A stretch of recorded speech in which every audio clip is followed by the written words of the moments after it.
हाँ जी। Hello students, स्वागत है आप सभी का बंसल क्लासेस के इस ऑनलाइन प्लेटफॉर्म पर।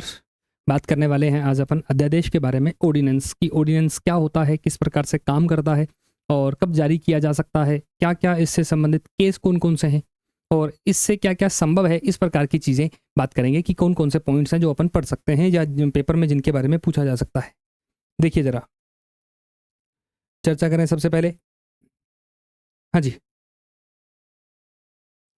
कि बात करें सबसे पहले क्या क्या है इसमें। देखिए, अध्यादेश। सबसे पहले इतिहास में चलते हैं अध्यादेश के बारे में, कि अध्यादेश के बारे में बात उठी कहाँ से, अध्यादेश क्या होगा, कैसे होगा, ये पूरी प्रक्रिया शुरू कहाँ से होती है। देखिए, भारत परिषद अधिनियम 1861, इंडियन काउंसिल एक्ट 1861 जो था, उसके अंदर वायसरॉय को पहली बार एक पावर दी गई थी। ये पावर दी गई थी पहली बार किसके लिए दी गई थी कि 1857 की जो क्रांति हुई थी, उस क्रांति के बाद गवर्नर जनरल, उस क्रांति के बाद वायसरॉय जो बने थे, वायसरॉय की स्थिति को मजबूत करने के लिए पावर दी गई थी कि आगे कभी ऐसा कुछ विद्रोह हो तो तुम्हें कानून का इंतजार नहीं करना, खुद कानून बनाना और विद्रोह को कंट्रोल करना। इसके लिए कहा गया था कि आपके पास अध्यादेश की पावर रहेगी। अध्यादेश की पावर पहली बार किस वायसरॉय को दी गई थी? कैनिंग को दी गई थी, जो अपने 1857 की क्रांति के समय भारत के गवर्नर जनरल थे, जिनका कार्यकाल 1856 से 1862 तक उनका कार्यकाल रहा है। तो ये कैनिंग को पहली बार अध्यादेश बनाने की, अध्यादेश की शक्ति दी गई थी। बाद में इसका उल्लेख भारत शासन अधिनियम 1935 में भी किया गया था। गवर्नमेंट ऑफ इंडिया एक्ट 1935 में भी इसको मेंशन किया गया था। है क्या? शक्ति तो दी गई, लेकिन है क्या? ये एक प्रकार का अस्थायी कानून होता है। देखिए, भारत में जो कानून बनेंगे वो कानून कौन बनाएगा? वो संसद बनाएगी। लेकिन संसद तो साल में 3 ही महीने बैठती है, साल में 3 ही बार बैठती है। एक तो बजट सत्र होता है, मतलब जब बजट पेश किया जाता है तब 15-20 दिन चर्चा होती है, 1 महीना चर्चा होती है। उसके बाद जब गर्मी आती है तो मानसून आता है। मानसून में हम क्या बैठते हैं? 1 महीना मानसून का होता है, जो कि जुलाई अगस्त के आसपास होता है। ये फरवरी से लेकर मई के बीच होता है, लेकिन फरवरी में बैठ जाता है, बजट वाला सत्र है। फिर शीतकालीन सत्र होता है, जो कि नवंबर के आसपास होता है, शीतकालीन सत्र होता है। तो ये 3 सत्र होते हैं। लेकिन संसद तो काम करती है भैया, 3 महीने काम करती है। मतलब मुख्य कहूँ, फरवरी में, जुलाई अगस्त में और अक्टूबर नवंबर के महीनों में ये काम करती है। इसके अलावा संसद के सभी सदस्य जो सांसद हैं, वो अपने अपने एरिया में रहते हैं, जनता से बातचीत करते हैं, अपने क्षेत्र में विकास की योजनाएं बनाते हैं और विकास को लागू करने का काम करते हैं। ये सांसद करते हैं। लेकिन एक बात बताओ, अब 3 महीने बैठी संसद, तो 3 महीने बैठी वही कानून बनाएगी। बीच में कभी कोई ऐसी परिस्थिति बन गई जिसमें हमें कानून की आवश्यकता है, तो वेट थोड़ी करेंगे। जैसे कोरोना आ गया, कोई दंगे फसाद हो गए, इसके लिए भारत में पहले कोई कानून नहीं है, तो उस परिस्थिति में क्या किया जाएगा? अब 3 महीने तक दंगे होने देंगे क्या अपन? 3 महीने तक कोरोना को फैलने देंगे क्या कि फैले जा भैया, जितना लोगों को मारना है मारे जा, हम तो नहीं कुछ कर सकते क्योंकि हमारी तो संसद अभी बैठी नहीं है। ये तो संभव नहीं है। तो कहा गया कि राष्ट्रपति को हम एक पावर देते हैं, जिसमें जब संसद के कोई भी सदन जो हैं वो ना चल रहे हों, लोकसभा राज्यसभा, या तो दोनों ही ना चल रहे हों या दोनों में से एक भी नहीं चल रहा हो, तो उस दौरान राष्ट्रपति को यह पावर है, वो कुछ समय के लिए कानून बना सकते हैं। वो कानून क्या कहलाएगा? अध्यादेश। सिंपल भाषा, जब कोई कानून नहीं है, राष्ट्रपति को लगता है कि कानून बनाना है, तो उस दौरान राष्ट्रपति क्या करेंगे? एक कागज पे, मंत्रिपरिषद की सलाह से एक कागज पे पॉइंट्स बनाएंगे, उसके नीचे साइन करके दे देंगे। वही पत्र क्या कहलाएगा? ये भारत का कानून कहलाएगा। तो वो पत्र क्या है? वो अध्यादेश है। क्लियर है? ये अध्यादेश कहलाता है। कब जारी होगा? जब संसद के दोनों सदन नहीं हो, या फिर एक नहीं हो, या फिर राष्ट्रपति को लगे कि भैया हमें तुरंत आवश्यकता है किसकी? कानून की। तब जाकर ही क्या होगा? ये अपने अध्यादेश होगा। जारी की बात करते हैं। जारी कौन करेगा? राष्ट्रपति भी जारी करते हैं, राज्यपाल भी जारी करते हैं। भारत के संदर्भ में राष्ट्रपति हैं जिनका उल्लेख अनुच्छेद 1, 2, 3 में है, 123 में है, जबकि राज्यपाल राज्य के लिए जारी करते हैं और वो अनुच्छेद 213 में है। लेकिन ध्यान रखना, जारी जो होगा ये मंत्रिपरिषद की सलाह से होगा। किससे होगा? जारी जो किया जाएगा वो किसकी सिफारिश पर होगा? मंत्रिपरिषद की सलाह पर जारी होता है। ये ध्यान रखना, क्योंकि अपनी मर्जी से जारी नहीं कर सकता राष्ट्रपति। कभी आप सोचो कि राष्ट्रपति को लगे कि नहीं यार, मैं अभी तो आज तो एक अध्यादेश जारी कर देता हूं, तो वो अध्यादेश जारी नहीं किया जा सकता। ये मंत्रिपरिषद की सलाह पर ही जारी होगा। राष्ट्रपति को भारत की मंत्रिपरिषद, राज्यपाल को राज्य की मंत्रिपरिषद। यहाँ इसके अनुच्छेद है कि कहाँ मेंशन किया गया है। आगे बढ़ते हैं। राष्ट्रपति जो जारी कर सकते हैं, ये किन किन टॉपिक पर जारी कर सकते हैं? संघ सूची के टॉपिक्स पर और संवर्ती सूची, यूनियन लिस्ट और कंकरेंट लिस्ट, इन पर ही जारी कर सकते हैं। जबकि राज्यपाल राज्य सूची और संवर्ती सूची इन पर जारी कर सकते हैं। सामान्य परिस्थितियों की बात कर रहा हूं, इन पर जारी कर सकते हैं। प्रभाव क्या होगा? जिस प्रकार से संसद ने कोई कानून बनाया वो लागू होगा, उसका प्रभाव होगा, उसी प्रकार से प्रभाव किसका होगा? अध्यादेश का। अध्यादेश संसद के बनाए गए कानून के समान होता है, लेकिन उसकी प्रकृति अस्थायी होती है, जबकि संसद के बनाए गए कानून की प्रकृति स्थायी होती है, बिल्कुल फिक्स टाइम पीरियड के लिए होता है, मतलब लंबा टिकेगा वो कानून। लेकिन अध्यादेश 6 महीने और 6 सप्ताह से ज़्यादा नहीं हो सकता। तो अध्यादेश की टाइम पीरियड क्या होता है? कम होता है। कुछ समय के लिए काम चलाने के लिए कानून बनाए जाते हैं। आगे बढ़ते हैं। अध्यादेश की अवधि। अध्यादेश की अगर अवधि की बात करें तो अध्यादेश की अवधि होती है कि जब संसद का सत्र चालू होगा, उस सत्र के चालू होने के 42 दिन, जिस दिन संसद की पहली बैठक होगी उसके 42 दिन बाद में। मैंने क्या कहा कि संसद तो साल में 3 बार बैठती है।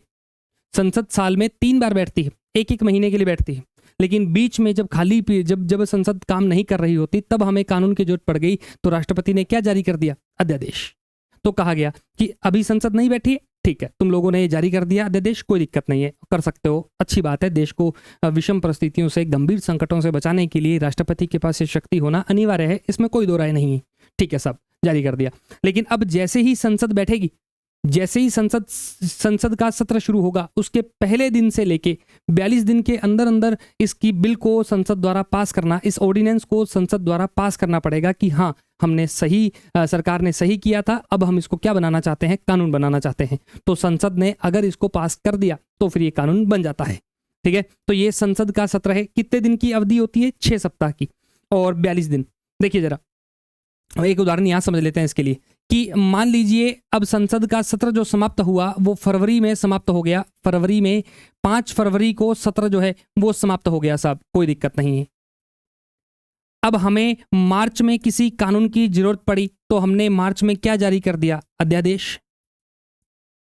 अब अगला सत्र जो जारी होगा, जो होगा अपने भारत में जो परंपरा है उसके अकॉर्डिंग बता रहा हूं कि अगला सत्र जो होगा वो होगा अपने मान लीजिए 5 जुलाई से। तो ये 42 दिन कहां से काउंट होंगे?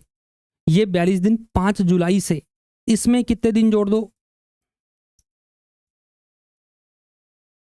इसमें कितने दिन जोड़ दो? 42 दिन जोड़ दो, तो ये क्या हो जाएगा? 5 जुलाई। क्लियर है? तो 42 दिन का टाइम पीरियड हो जाएगा, 42 दिन के टाइम पीरियड में लागू हो जाएगा। मैक्सिमम अवधि कितनी होगी?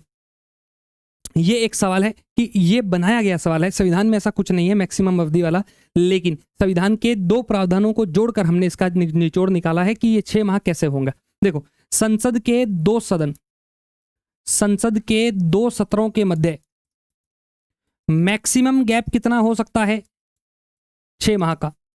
मैक्सिमम गैप कितना हो सकता है? 6 माह का हो सकता है। 6 माह से ज्यादा का गैप नहीं हो सकता। तो हमने कहा कि अब एक एग्जाम्पल, इसका एग्जाम्पल डिजाइन करते हैं अपन। देखो जरा ध्यान से समझना इस अवधि को समझने के लिए।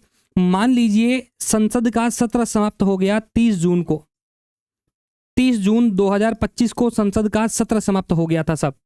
सरकार ने, राष्ट्रपति महोदय ने 1 जुलाई को क्या कर दिया? 1 जुलाई 2025 को अध्यादेश जारी कर दिया। क्या जारी कर दिया? अध्यादेश। अब बताओ इस अध्यादेश की अधिकतम अवधि कितनी होगी?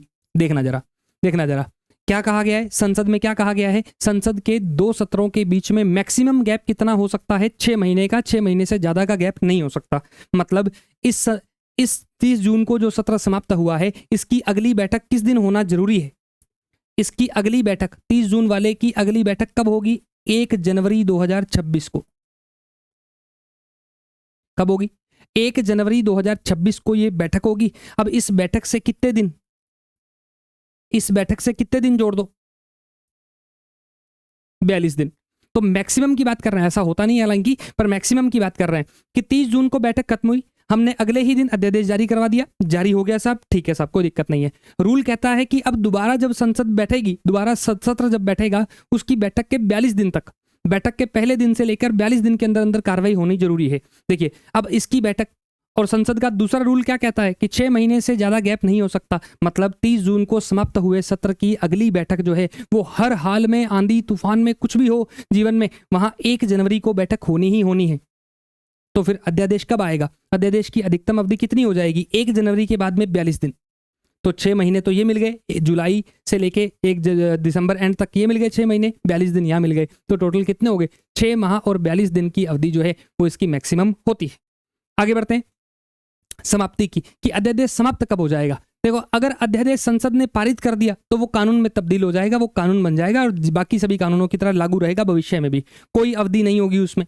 ठीक है, दूसरा पॉइंट, अगर संसद ने 42वें दिन, अब देखिए इसी उदाहरण में आते हैं कि 1 जनवरी को संसद दोबारा बैठी, हमने अध्यादेश रखा कि भैया अध्यादेश है, अब इस पे देख लो क्या करना है। अगर मान लो संसद ने 1 जनवरी को ही कह दिया कि नहीं नहीं ये अध्यादेश काम का नहीं है, इसे खत्म करो, बस जरूरत पूरी हो गई, अब खत्म करो इसको, तो ये उसी दिन क्या हो जाएगा, समाप्त हो जाएगा। मतलब संसद ने जिस दिन रिजेक्ट कर दिया उसी दिन क्या हो जाएगा, खत्म हो जाएगा। दूसरा कि अगर ये 1 जनवरी को जो संसद की दोबारा बैठक हुई है, इस बैठक के 42 दिन के अंदर अंदर कोई डिसीजन नहीं लिया जा सकता, नहीं लिया गया, तो फिर 43वें दिन ये ऑटोमेटिकली क्या हो जाएगा, समाप्त हो जाएगा। तीसरा, राष्ट्रपति जब चाहे तब वापस ले सकते हैं। अब मान लीजिए 1 जुलाई को 2025 को जारी किया था, जुलाई के महीने अध्यादेश लागू रहा, सरकार को लगा कि अब इसकी जरूरत नहीं है, तो राष्ट्रपति महोदय इसे जब चाहें तब वापस ले लेंगे, चाहे वो 1 महीना हो, चाहे वो 1 दिन हो, चाहे वो 1 घंटे बाद ही वापस लेना हो, राष्ट्रपति जब चाहे तब वापस ले सकते हैं। तो ये राष्ट्रपति के पास पावर है। न्यायिक समीक्षा संभव है क्या? बिल्कुल, इसकी न्यायिक समीक्षा संभव है, कोर्ट के दायरे में आता है, कोर्ट के दायरे से बाहर नहीं है। पहली बार ये बात कही गई थी आरसी कूपर वर्सेस भारत संघवाद 1970 में।